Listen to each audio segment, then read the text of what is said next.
Namo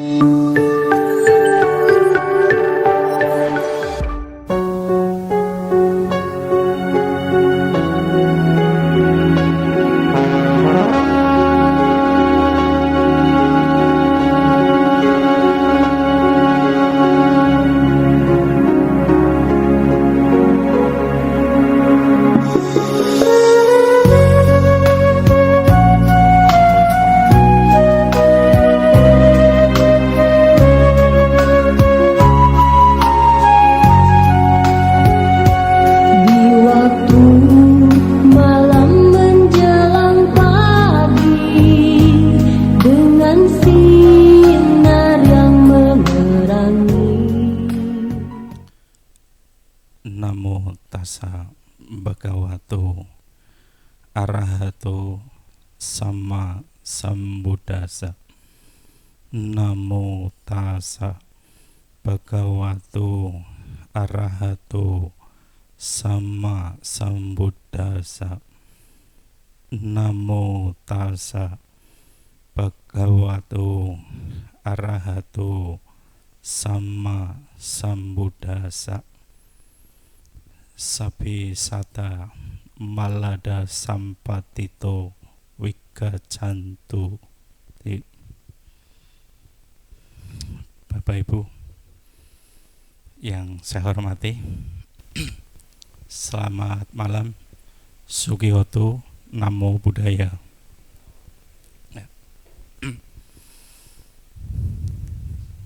Hari ini SPD yang keempat, setelah satu para biku, kedua biku, ketiga biku.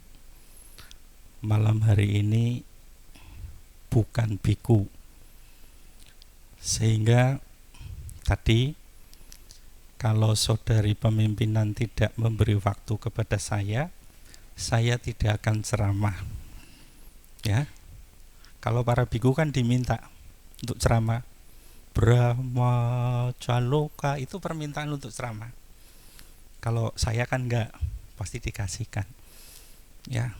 Untuk bapaknya ngasih tahu, ya, kasihkan dong waktunya sama penceramahnya gitu, ya. Nah, Bapak Ibu sekalian, malam hari ini ya saya bilang meskipun bukan biku tapi istimewa. Saya gelarnya itu banyak, ya. Ada yang tahu salah satu gelar saya? Ada yang tahu? Pak Bambang? Gak tahu Pak Bambang gelar saya? Tadi sudah disebutkan, gelar saya itu pertama Bapak. Berarti saya adalah orang yang sudah punya keluarga, ya kan? Nah, terus kemudian ada yang bilang saya ini Romo, ya. Romo itu kalau diangkakan jadi 25, ya. Loro limo 25. Tapi kalau dipecahkan kuwi jadi seperapat. Jadi angger Romo ke ilmune seperapat dari biku, ya. Itu. Soalnya kalau biku itu penjaga dhamma dan winaya. Kalau Romo itu penjaga dhamma dan perumah tangga. Gitu. Mulane ilmune seperapat. Ya. Jadi orang nono separo, tidak ada setengahnya dari ilmune biku. Itu. Ya. Ada lagi, saya punya gelar banyak sekali nih, ya. Ya. Nah, saya belajar dapat gelar SAG, sarjana agak gimana. Ada yang nyebutin sarjana agak gila, ya. Ada lagi yang nyebutin saya sarjana alam gaib, ya. begitu ya. Ada lagi gelar saya guru, tukang mulang, momong ya. Nah, ya Bapak Ibu sekalian,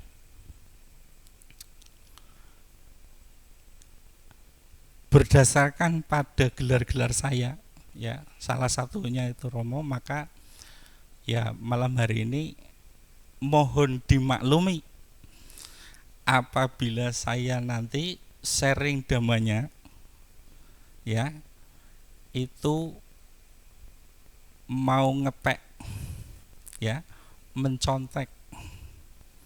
Walaupun saya kalau di sekolah, kalau anak-anak sedang ulangan, saya bilang anak-anak jangan mencontek. Nah, itu kalau ulangan ya. Nah, tapi malam hari ini bukan ulangan, bukan ujian ya. Nah, jadi perkenankan saya membuka kitab ya Bapak Ibu sekalian. Nah,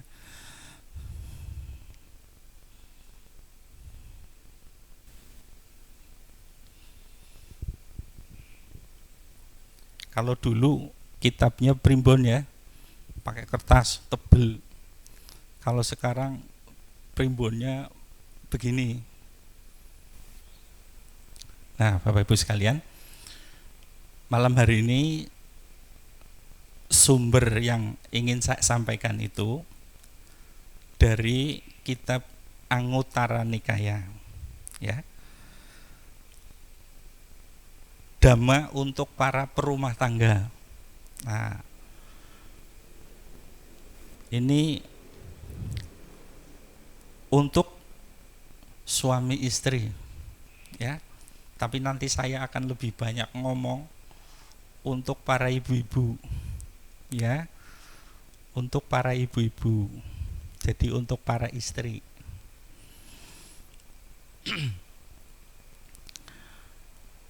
Ada salah satu ceramahnya Sang Buddha untuk para perumah tangga di dalam Anguttara yang 4 itu disebutkan begini, apabila ya para perumah tangga baik laki-laki atau perempuan ingin hidupnya sejahtera ya, baik sekarang maupun yang akan datang, maka orang ini harus memiliki beberapa hal, harus ngelakoni beberapa hal ya. Yang dilakukan pertama adalah harus memiliki keyakinan ya. Itu sangat jelas sekali, yakin podo senenge ya kan. Kalau orang berumah tangga mesti yang jadi apa, modalnya kan yakin akan cintanya, pada cintanya ya. Kalau salah satu ya ini tidak mencintai ya, tidak memiliki yakin akan cintanya ya, maka tidak akan terjadi ya. Kemudian memiliki satu moralitas ya. Nah, kemarin sudah disampaikan oleh Bante ya, kita jangan sampai kehilangan moralitas. Jadi kalau sehat itu hilang udah biasa, itu hukum ya.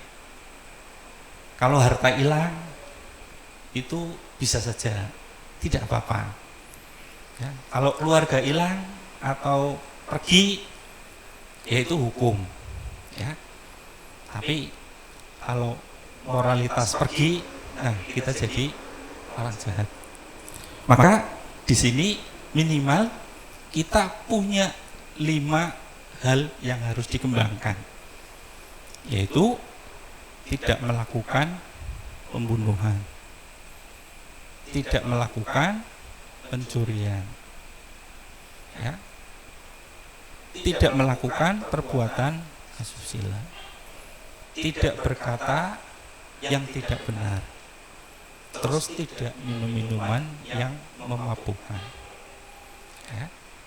Jadi standarnya itu mabuk, Bapak Ibu sekalian. Ya. Jadi kalau minum 1 sloki belum mabuk, itu berarti belum melanggar. Ya. Iya. Soalnya ada daerah-daerah tertentu yang dingin, itu kalau cara untuk menghangatkan tubuh itu bisa saja menggunakan minuman, ya. Jadi porsinya hanya untuk menghangatkan tubuh, tidak sampai mabuk. Tapi kalau sudah sampai mabuk, berarti sudah melanggar sila yang ke-5.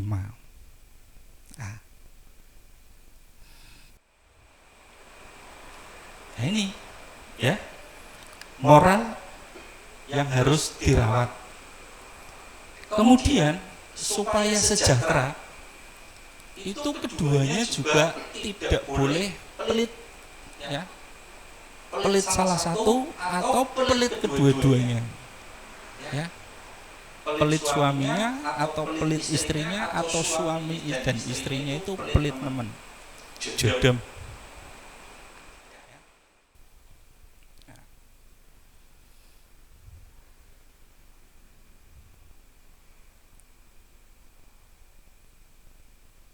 Kalau seseorang pelit, tidak dermawan, memungkinkan kehidupan di sekarang dia bisa sejahtera, tetapi hanya sebatas materi, tidak sejahtera secara batin.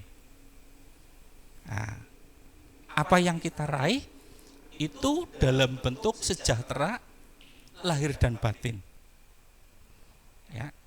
Jadi tidak hanya satu, tapi dua-duanya, ya. Jadi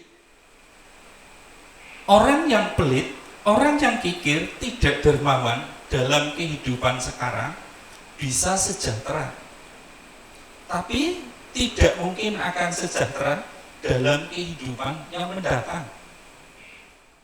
Nah, karena apa? Karena dia tidak memiliki tabungan kebajikan. Nah, tabungan kebajikan inilah yang menjadikan sejahtera, ya. Bahkan ada orang yang hartanya banyak, tetapi kehidupannya menjadi sulit oleh karena, ya, kekikirannya itu. Mau makan enak kan harus mengeluarkan uang lebih banyak. Mau jalan-jalan harus mengeluarkan lebih banyak, ya. Tapi setelah kemudian barangkali hartanya hilang, wah, sedihnya luar biasa, ya. Dimakan api, dimakan air, kebanjiran, atau kena gempa, ya, ambruk, hilang. Yang keempat, selain tidak kikir, adalah memiliki kebijaksanaan. Bagaimana sih yang bijaksana itu? Yang bijaksana adalah mereka yang selalu, ya, selalu berkomunikasi, ya, ketika ada hal-hal yang penting. Ya. Jadi dikomunikasikan dalam menyelesaikan di setiap masalah. Itu. Bapak Ibu sekalian, di kesempatan yang lain, ya, Sang Buddha masih di Anguttara Nikaya, ya. Tetapi di kesempatan yang lain meneruskan Apabila suami istri, ini tadi yang sudah disampaikan, bisa sejahtera dalam kehidupan sekarang, bisa sejahtera dalam kehidupan mendatang, dan khususnya, nah ini, khususnya bagi seorang istri, apabila ingin menggapai hidup yang lebih tinggi, ya, bisa sebagai Dewi Manapakiyaka atau seseorang yang berpenghuni di surga Nimanarati. Nah, Sang Buddha jelaskan, ya, di samping hal-hal yang tadi sudah dilakukan, maka seorang istri harus bisa melakukan 8 kualitas. Ya. Nah, ini Bapak Ibu sekalian, di dalam agama Buddha itu surgane iki oke. Ada surga Catu Maharajika, ada surga Yama, ada surga Nimanarati, ada surga Paranimita Wasawati, ya, ada surga Tusita, ada surga Tawatimsa. Tetapi di dalam agama Buddha, sering yang dibicarakan atau yang sering didengar di dalam ceramah-ceramah itu bukan ajaran mengenai keadaan surga atau dan lain sebagainya. Sehingga seolah-olah bahwa agama Buddha itu tidak memiliki surga. Jadi kalau ada tetangga kita yang ajarannya dijamin masuk surga, koyone kok penak sini kono ya. Nah, ya, begitu hanya mendengar kok bisa masuk surga ya dan lain sebagainya. Padahal di dalam agama Buddha, oke nemen 26 Bapak Ibu sekalian milih, ya. Tapi yo itu semua sebenarnya ya harus dilakukan, ya kan? Bapak Ibu naik kereta api, apa yang harus dilakukan? Beli tiket. Naik pesawat beli, naik bis beli tiket. Bahkan sampai melewati jalan yang katanya lancar, lebih lancar, itu juga harus ada tiketnya, tiket tol. Iya kan? Nah, begitu. Hanya bedanya begitu di sini. Enggak kemudian kamu percaya pada Sang Buddha, nanti Sang Buddha akan memberikan hidupmu atau kehidupan kamu yang mendatang surga Catu Marajika, surga Tusita, surga Tawatimsa, tidak. Ya. Dan nyatanya begitu. Harus punya tiket, dan tiket itu diraih ya di dalam bentuk harus dijalankan. Ya. Harus dilakukan. Harus diupayakan. Ya.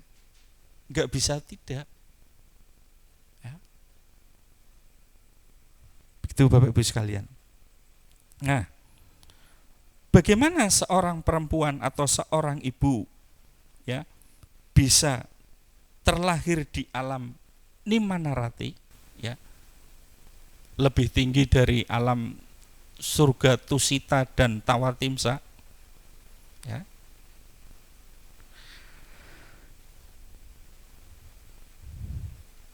Nah ini ibu-ibu sekalian, kayaknya sih sedikit apa ya, wah gitu. Bapaknya nanti bagaimana gitu kan? Nah, seorang istri harus melayani, hormat, dan menyenangkan dalam pikiran, ucapan, dan perbuatan kepada suaminya.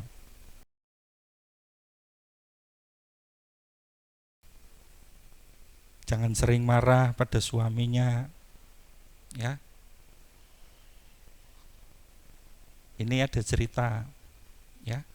ada seorang peneliti meneliti orang yang paling tua, ya. Nah, pada saat dia meneliti, dia melihat ada seorang bapak yang tua, ya. Dia tanya, "Bapak umurnya berapa?" "Saya umurnya 65." "Oh, apakah Bapak orang yang paling tua di sini?" "Oh, enggak." "Ya, coba tanya bapak saya." Ya. Nah, bapak ini diajak ke bapaknya dia. Ya. Terus ketemu dengan bapaknya tadi, bapaknya ya. "Wah, ya. Bapak umurnya berapa?"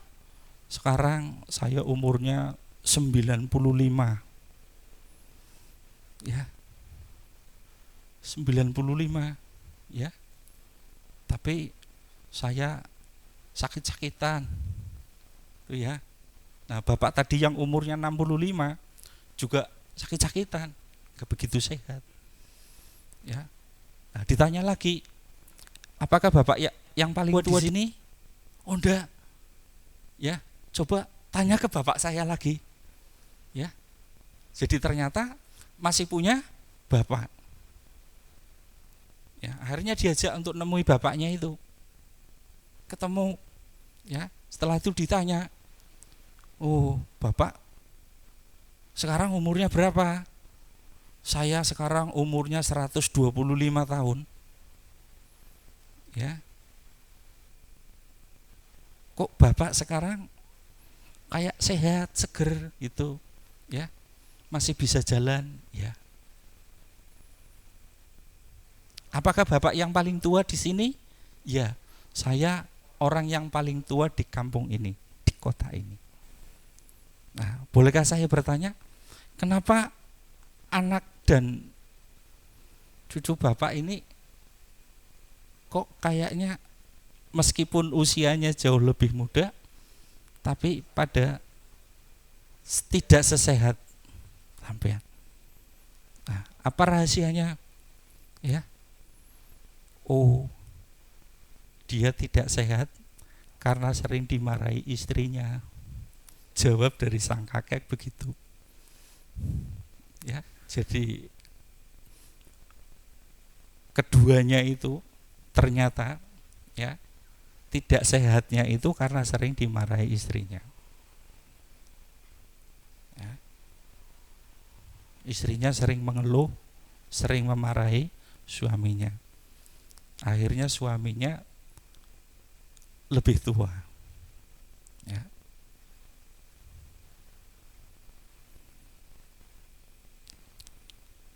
Yang kedua, ia harus menghormati dan menghargai orang yang suaminya hormati. Nah, berarti kalau yang dihormati suaminya itu siapa? Ya orang tuanya suami, ya. Berarti adalah mertua. Ya, mertua. Jadi seorang istri harus menghormati mertuanya. Ya. Susah. Apalagi mertuanya bawel. Ya.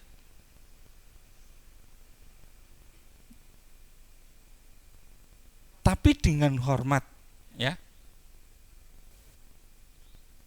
Dia melakukan itu kepada suaminya. Yang ketiga, ia terampil dan telaten dalam bekerja. Nah, saya sudah merasakan bahwa pekerjaan seorang ibu rumah tangga itu memang tidak mudah, ya, tidak mudah. Artinya ya sulit. Bahkan kadangkala hasilnya tidak bisa dilihat. Ya, hasilnya tidak bisa dilihat. Ning yo kesele luar biasa. Ya.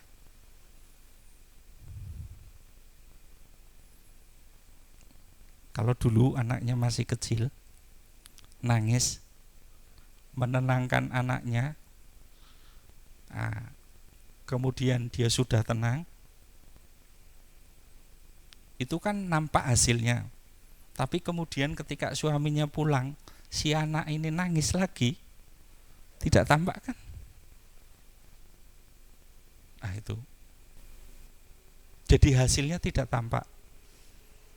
Makanya banyak juga suami yang kemudian menyalahkan istri, ya, yang seolah-olah merendahkan, ya, bahwa pekerjaan seorang istri ini mudah, ya,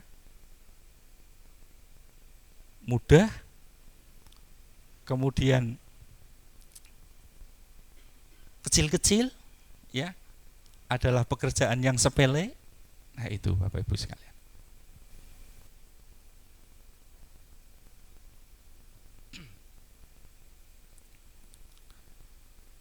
Yang keempat, ia mengurus rumah tangganya dengan baik. Yang kelima, ia menjaga harta dan kekayaan yang diperoleh dari suaminya. Kalau ia menjaga harta dan kekayaan yang diperoleh dari suaminya ini kalau dikembangkan ada beberapa tipe istri, ya, yang berhubungan dengan menjaga harta yang diberikan oleh suaminya. Ya, ada istri yang mampu menjaga, ada istri yang tidak mampu menjaga, yang disebut sebagai istri pencuri. Ya, istri pencuri. Nah, istri pencuri itu dikasih berapapun duit, ya, itu tidak akan pernah bisa dia simpan. Ya, uangnya habis entah kemana. Dia belikan hal-hal yang tidak bermanfaat, dia belanjakan hal-hal yang tidak berguna, ya, bahkan mungkin untuk judi, ya. Jadi judi saja itu bisa dilakukan oleh para istri, ya. Nah ini disebut sebagai istri pencuri, ya. Beda kalau sebagai istri sahabat, ya. Kalau istri sahabat, dia bisa menghibur, dia bisa menjaga, ya, apa yang sudah diberikan oleh suaminya dengan baik. Yang keenam, ia berlindung pada Triratna. Nah ini, ya, berlindung pada Triratna. Jadi kalau sudah menyatakan berlindung pada Triratna, ya harus Buddhis tentunya, ya, harus memeluk agama Buddha, ya. Sebab kalau tidak memeluk agama Buddha, maka tidak akan mungkin dia yakini Triratna, ya. Mengakui Triratna sebagai pelindungnya itu gerbang memasuki untuk memeluk agama Buddha.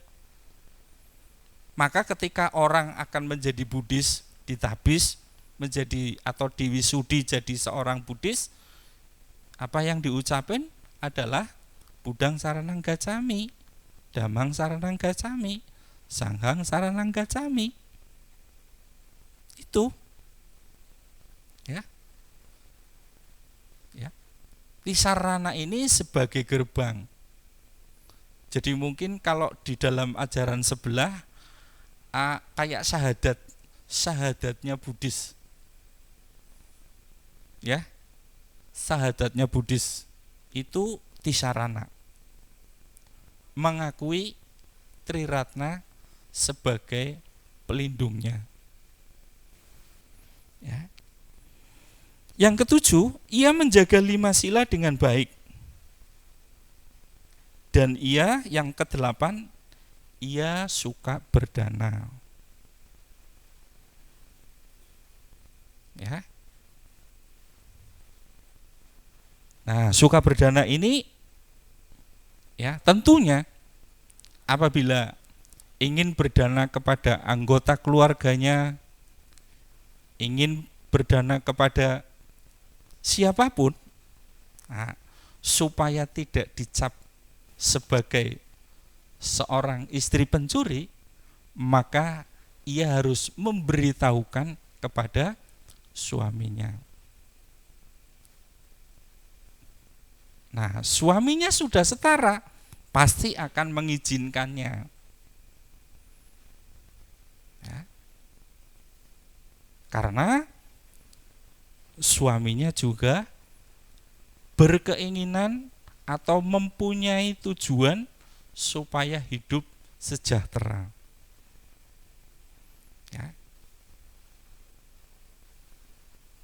Kalau tadi sudah disebutkan bahwa supaya mereka tidak kehilangan kesejahteraan, ya.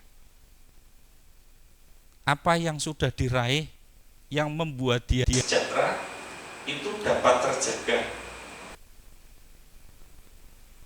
bisa dipertahankan. Ya.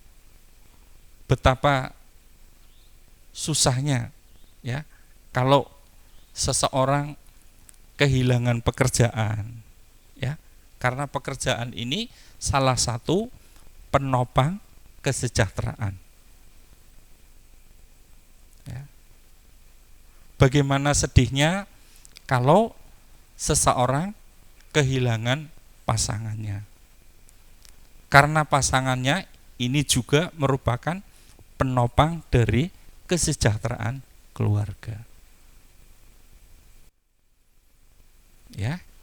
Jadi karena yang diraih adalah hal yang lebih tinggi, maka praktek damainya lebih sulit. Ya. Praktek damainya lebih sulit.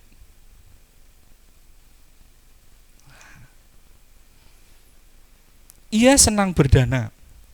Kalau hanya senang berdana, ya, ini seseorang memungkinkan bisa terlahir di surga. Ya.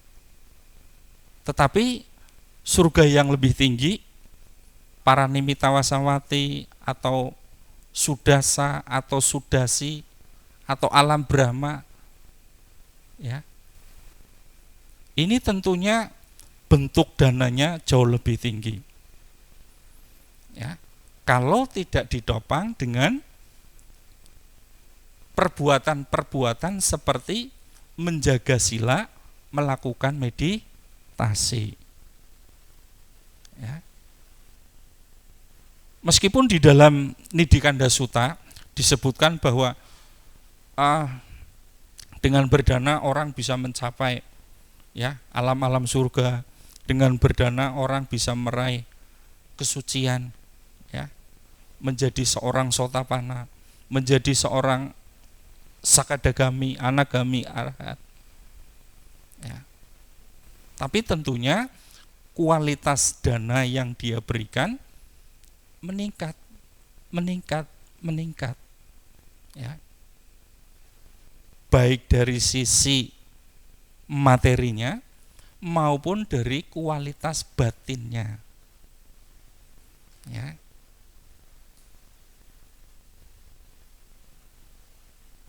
Kalau seseorang berharap ya memberikan dana, berharap semoga kamu berbahagia, ya, itu jauh lebih baik ketimbang orang memberi tapi diminta, ya, nih saya tak kasihkan ya ke kamu ya, tapi tolong doain, ya, jadi kayak barter, ya, kasih duit minta doa, ya.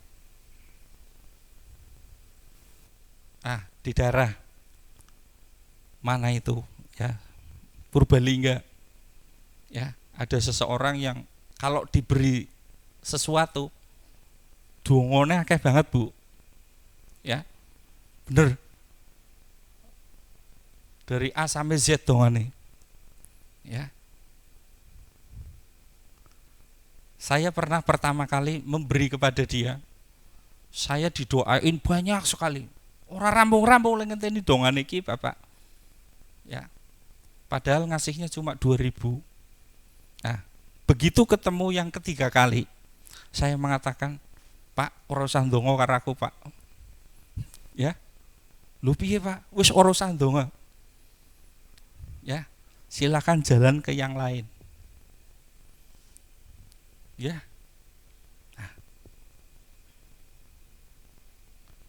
Jadi kalau apa yang diberikan sedikit, kemudian mintanya banyak, wah, ini doa yang baik, apa yang bersekutu dengan keserakahan, Bapak Ibu sekalian? Tentunya doa yang bersekutu dengan keserakahan, ya.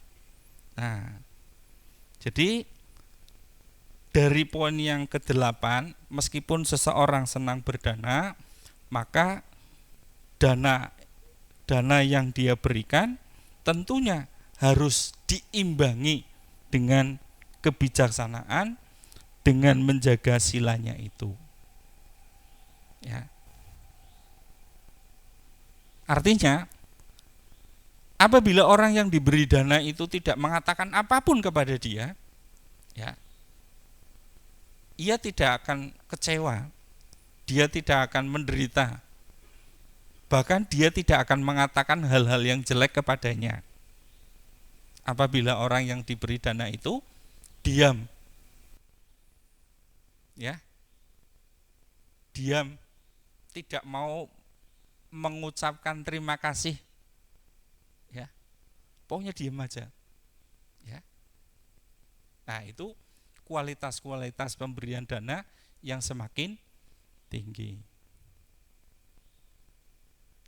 Nah, tentunya Bapak Ibu sekalian, karena ini bentuk ajaran yang tidak semua orang, ya, baik laki-laki maupun perempuan, ini tidak bisa menjalankan dengan sepenuhnya, ya, maka harapannya tentunya, ya, tentunya lahir di dalam kesejahteraan, ya, tidak sampai lahir di alam-alam yang lebih tinggi sekali. Ya, kalau memang mampu menjalankannya, ya pasti, ya, bonus dari apa yang dia jalankan pasti akan tercapai, ya.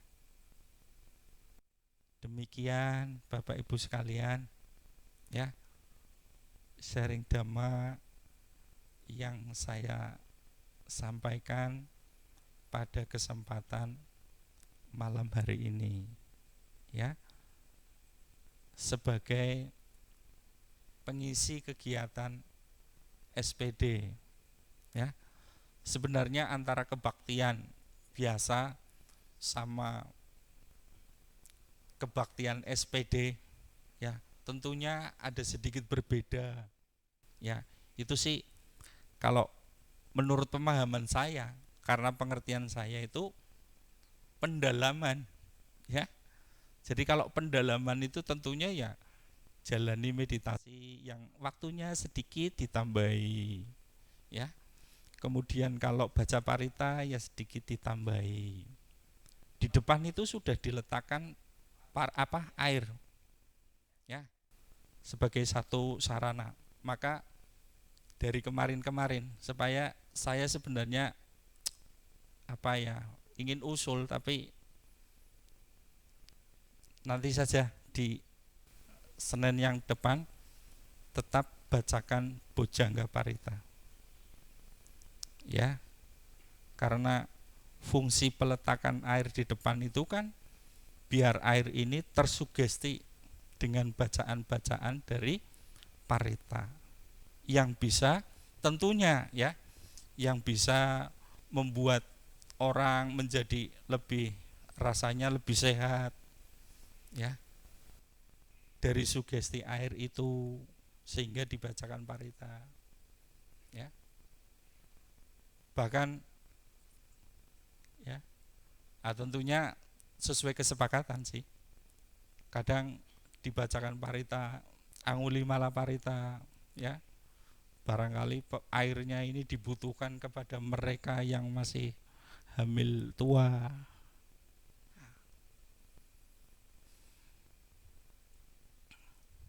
Ya, jadi penelitian dari orang-orang di Jepang itu, ya, katanya kalau air sering dibacakan parita itu molekulnya itu berbeda dengan air yang tidak dibacakan parita, ya, perubahan molekulnya itu berbeda. Jadi ion-ionnya itu akan membentuk suatu apa ya, ion yang lebih kuat, ya, di situ, ya. Sehingga ionnya berbeda dari yang tidak dibacakan parita. Nah, itulah sebabnya di sini diletakkan air supaya ada getaran parita, ya, di sana. Sehingga nanti mungkin pada saat Waisak atau pada saat apa, orang bisa menggunakan air itu, ya, sebagai hal-hal yang bisa membantu, ya, kesejahteraan atau kebahagiaan dari orang-orang tertentu. Ya, satu hal lagi yang perlu saya sampaikan,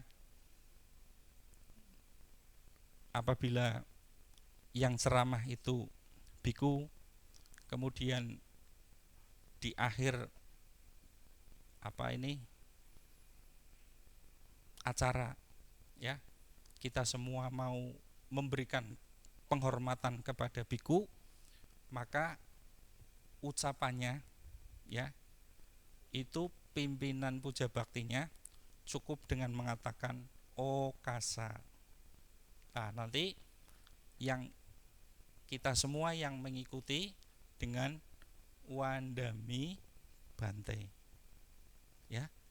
Jadi pemimpin puja bakti cukup mengucapkan okasa, ya, okasa, terus diikuti wandami bante. Nah, sesudah itu baru melakukan persujudan 3 kali, ya. Nah, bikunya pasti akan mendoakan kita yang melakukan persujudan itu, ya. Dan di akhir persujudan kita bersama-sama mengucapkan sadu sadu sadu, ya. Jadi nanti kegiatannya bisa kompak, ya, pembacaannya juga bareng, ya, persujudannya juga bersama. Nah, bagaimana kemudian yang duduk di kursi berdiri, ya, pada saat persujudan kepada biku berdiri, cukup berdiri saja, ya. Ya, sambil beranjali cukup berdiri, itu sudah mewakili persujudan atau penghormatan. Nah, termasuk ketika melakukan namaskara, ya, yang duduk di kursi berdiri. Nah, maka kalau ada kegiatan baca parita itu pakai kursi, ya, itu kalau namaskara gata pasti dimohon untuk berdiri. Nah, kemudian kalau pembacaan paritanya dilanjutkan dengan permohonan aradhana dewata, ya, memohon kepada supaya para dewa juga ikut datang mendengarkan, itu masih dalam sikap berdiri. Nah, ya, sikap berdiri. Nah, sesudah itu selesai baru kemudian boleh duduk, ya, boleh duduk. Demikian Bapak Ibu apa yang saya sampaikan. Kalau sekiranya apa yang saya sampaikan ini mungkin ada yang kurang berkenan, ya, tidak ada rasa untuk menyinggung hati Bapak Ibu sekalian. Dhamma saya sampaikan berdasarkan apa yang disampaikan di dalam kitab Anguttara Nikaya. Meskipun tidak saya jelaskan dengan secara detail karena ya poin-poinnya itu banyak. Nah, nanti kalau banyak ya ceramahnya kayak Bante lama sekali, ya sama seperti saya, semutan. Terima kasih atas segala perhatiannya. Mohon maaf apabila ada hal yang kurang berkenan. Sabisata Bhawantu Sukitata. Semoga semua makhluk hidup berbahagia. Sadu, sadu, sadu. Terima kasih. Saya kembalikan ke pemimpin Puja Bakti.